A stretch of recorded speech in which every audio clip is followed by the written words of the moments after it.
Assalamualaikum warahmatullahi wabarakatuh. Sebelumnya, perkenalkan nama saya Andi Macica Pingalwandari dengan NIM H1051231075. Dalam video ini, saya akan menjelaskan pengembangan website bengkel yang saya buat sebagai tugas UAS.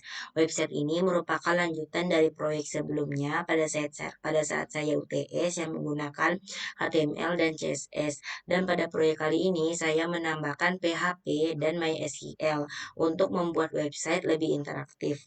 Nah, saya akan menjelaskan setiap bagian penting dari website ini. Pertama, saya sudah membuat database pada CMD. Saya sudah membuat database bengkel yang terdiri dari 5 tabel, yaitu tabel pembayaran, etalase, buku, cabang, dan partner. Kemudian tabel ini nanti kita akan hubungkan pada kode PHP-nya. Oke, sebelumnya kita buka dulu file open foldernya. Di sini saya menggunakan folder UAS pemrograman web. Nah, oke. Oke, bengkel titik PHP ini adalah halaman utama website saya. Nah, yang berisikan link navigasi untuk menuju berbagai halaman lainnya. Nih, linknya yang menggunakan huruf ini. Nih, dia akan menyambungkan ke halaman pembayaran, etalase, buku, cabang bengkel, dan partner bengkel. Kemudian saya akan membahas tentang halaman query pembayaran. Nah, ini adalah halaman untuk ikon pembayaran. Nah, saya menghubungkan eh, tabel yang ada di CMD tadi ke PHP ini menggunakan konfigurasi database. Nah, ini nih saya menggunakan host ini berarti mendefinisikan berbagai variabel yang digunakan. Nah, saya menghubungkannya dengan localhost. Nah, kalau user ini berarti username MySQL yang digunakan untuk login ke database. Saya menggunakan root. Kalau pas ini saya tidak menggunakan password, jadi saya kosongkan saja. Sedangkan database ini berarti nama database yang akan digunakan. Saya menggunakan database yang bernamakan bengkel tadi untuk menghubungkannya ke PHP. Nah, pada query pembayaran ini, pada halaman pembayaran di bengkel ini, saya menggunakan PHP untuk menghubungkan dengan database MySQL dan menampilkan data transaksi pembayaran. Data ini diambil dari tabel pembayaran yang berisi informasi mengenai metode pembayaran dan keterangan tambahan terkait transaksi. Nah, kita boleh langsung coba saja pada webnya.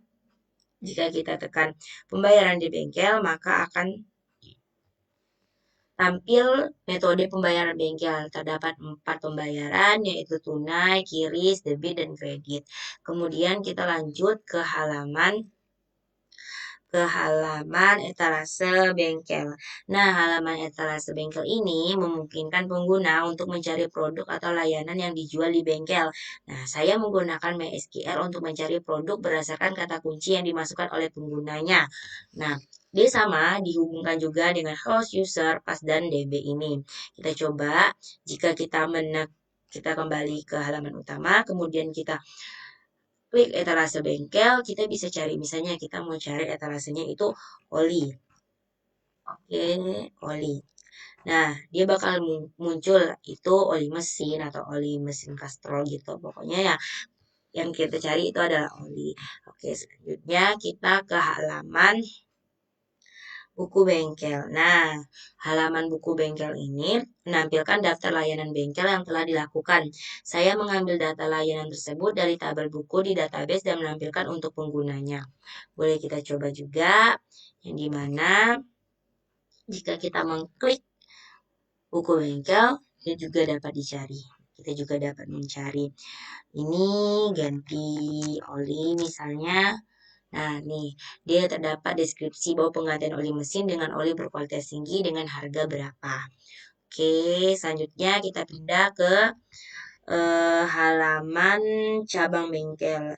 Nah, untuk halaman cabang bengkel, saya menampilkan informasi mengenai cabang-cabang bengkel yang ada, termasuk alamat dan kontaknya. Kita bisa langsung lihat saja dari ini, dari cabang bengkelnya.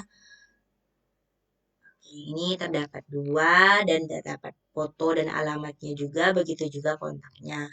Kemudian kita dapat pindah ke halaman terakhir yaitu partner. Nah, di halaman partner ini saya menampilkan daftar mitra bengkel yang bekerja sama dengan bengkel kami yang diambil dari tabel partner di database. Nah, kita klik di bagian partner bengkelnya. Nah, terdapat mitra-mitra yang bergabung atau yang bekerja sama dengan bengkel ini. Oke, untuk desainnya saya menggunakan CSS. Untuk styling setiap halaman sebagai contoh saya ambil itu di etalase CSS. Nah, di etalase CSS ini saya menggunakan grid untuk menampilkan produk secara responsif. Saya juga menambahkan styling pada gambar dan icon untuk memastikan tampilan websitenya menarik dan mudah diakses. Oke, mungkin saja itu yang dapat saya sampaikan. Kurang lebihnya mohon maaf. Wassalamualaikum warahmatullahi wabarakatuh.